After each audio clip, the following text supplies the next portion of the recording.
Everybody, Kaylin here from Duke Aquarium, and you'll come to know me as someone who is somewhere in between being a total noob and a pro.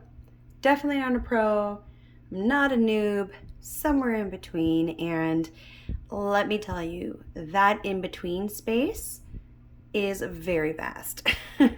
So my goal is to use this channel to educate people on things that I'm experiencing in real time, ways that I problem solve, actual YouTubers that are professionals that you may or may not have heard of that have been giving advice and doing amazing videos for years, and their advice has really helped me.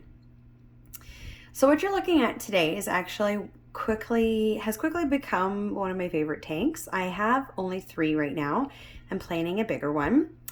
One of the reasons I need to plan a bigger one is for those of you who have had live bears before might recognize that all these little wee fish swimming around are fry, and they are platy fry. I bought 3 platys for my 10-gallon to go in with a female betta and some ember tetras, and they came pregnant, which is often the case, so I actually didn't even purchase a male. I thought, I'll just let nature take its course, and you know, the moms will eat the babies. I won't get an overpopulated tank because it was only a 10-gallon, and so, you know, mom number 1 starts having babies, and I'm seeing them getting eaten. And long story short, there are 13 rescued platy babies in this 5-gallon right now. It was kind of, you know, handy actually that I had this, because this tank has been set up and cycled for a while now. I had removed my male betta from his community tank, from a 20-gallon community, because he seemed to be hiding a little bit more. But then when I put him in here, I could tell obviously 5 gallons is enough for a betta. It's well cycled, all this stuff. But he wasn't thriving the way he was before. So he went back to his community, and he's super happy down there. And so I had this tank that I was in the process of setting up as a shrimp tank. So I have 3 shrimps in here and a mystery snail, but it is now the baby tank. So I bought this piece of driftwood, and it is pretty cool. I put it upside down, kind of an opposite way that people usually do it, because I kind of felt like with the way the arms kind of look like it has arms. I'm talking about the arms of a tree, but the way it branches, it kind of looked like legs or some kind of creature. So I boiled it as best I could. I only got a bit of fungus, but fun tip, platies love like the fungus or bacteria that grows on driftwood when it's new to the tank. So I typically boil my driftwood for a long time, but sometimes if it is an awkward shape or if it's too big, you miss pieces, and even if you soak it and you put it in, you're probably going to get that white kind of wavy moss, and it's not harmful. Some fish species like platies will eat it, but it can make things a mess. So once it starts to die, it's almost like a purpley gray color. It gets all over everything. So I just went through that in a different tank. So lesson learned, but it was a piece that I did not have a pot big enough to boil. So anyone out there, when you have giant pieces of driftwood, how are you boiling them and getting them ready for your tank to avoid the fungus? But luckily, these little babies, in the few spots I did grow fungus, they completely ate it. So what you'll see here is I've got 3 generations of babies. So the biggest ones, I've got 4 that you can kind of see there that are larger. They're starting to color up. Those are the first 4 that I rescued from the tank, and then that was a rainbow wagtail that gave birth to those. This little guy here in the front, you can see that's running away from me. I have 5 of those about that size that I rescued, and I believe they came from my oh, she's solid orange, and it's not a sunburst, but something along those lines.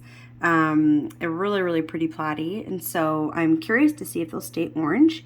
And then also in the tank, I have 4 little wee newborns, which you may or may not see here. And actually, I'm going to switch my angle to the side. And I should have fed them, because normally if I feed them, then they really kind of come out to see what's going on.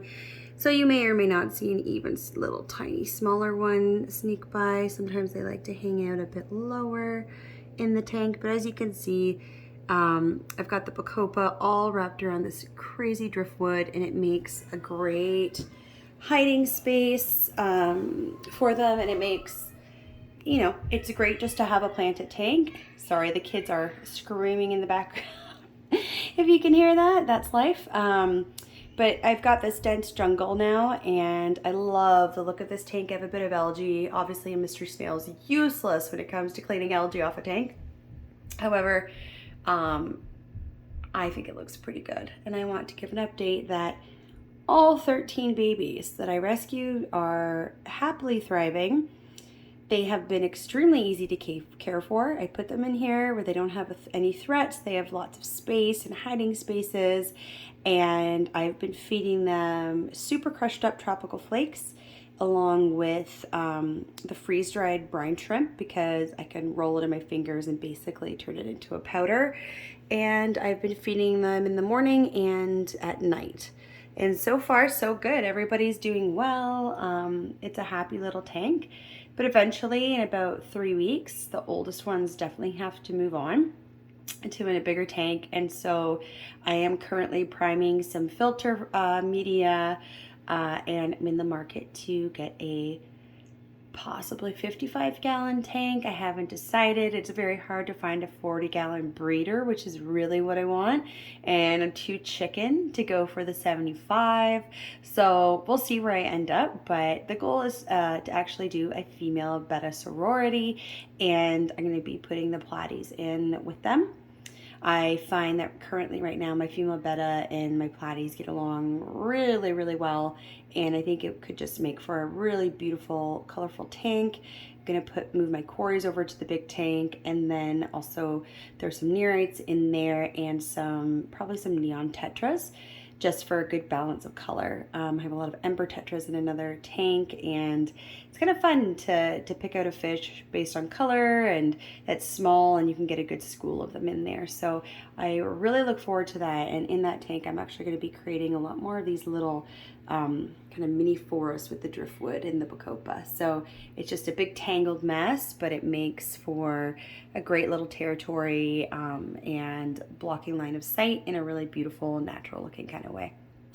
So that's the baby tank, and I love it. It's what my daughter stares at when she's in bed at night, and you know, she really likes watching them grow up. And if you've ever kind of raised fry, what you'll notice is that their growth rate is absolutely insane. So going from a barely perceptible tiny little fish that just looks like eyes with a tail to something that completely resembles a platy, not fully colored up, that's a 3-week-old fish. So considering they're so, you know, altricial looking and so tiny, when they're born, they do mature really, really fast. And I was a little worried as these bigger ones when I put the newborns in, but the newborns are pretty quick, and the big ones don't really bother them that much. They kind of realize, oh, that's not food, I'm going to move on to something else. So everyone's doing well in this tank. Highly recommend, you know, if you do want to save some babies, a 5-gallon tank is super handy to have around. Once I have the bigger tank, I am going to stop saving them and putting them in here, but this tank will continue to run as probably my shrimp tank, but maybe a bit of a quarantine or hospital tank as well. Anyway, that's that. And this is Blondie down here having a snooze as per usual. Mystery snails are amazing. I really love them. Their snouts look like little rabbits, but if you're really looking for something that's a snail that's going to help you like clean your tank, it's not a mystery snail. And mine are growing so big. They're so huge. And yeah, just likes to snooze and toot around the tank, and that's really all she does. Anyway, guys, I'm going to leave this one here. I'll do a check back in probably a couple of weeks, and I have a whole bunch of videos planned. This is a brand new channel for me, so excuse the bad camera work. It will improve over time, but I am so excited to kind of share my hobby and hopefully connect with people who maybe are starting out and they want to hear, some common things that someone who's a little tiny bit more experienced might be going through, and what I have found to be important in fish keeping. So you'll probably hear me say it over and over again. The biggest virtue to have when you have this new hobby is patience, and that'll be for a number of reasons that you will find out if you stay tuned. So if you'd like, subscribe to my channel, and you can ring the bell to make sure you're notified of new videos as they come. I have two other rescapes I'm going to be doing in a 10-gallon and a 20-gallon, and also I'll have the videos on the development of the big tank. So I am very much looking forward to aquascaping that. So stay tuned, guys, and have a good one. Bye.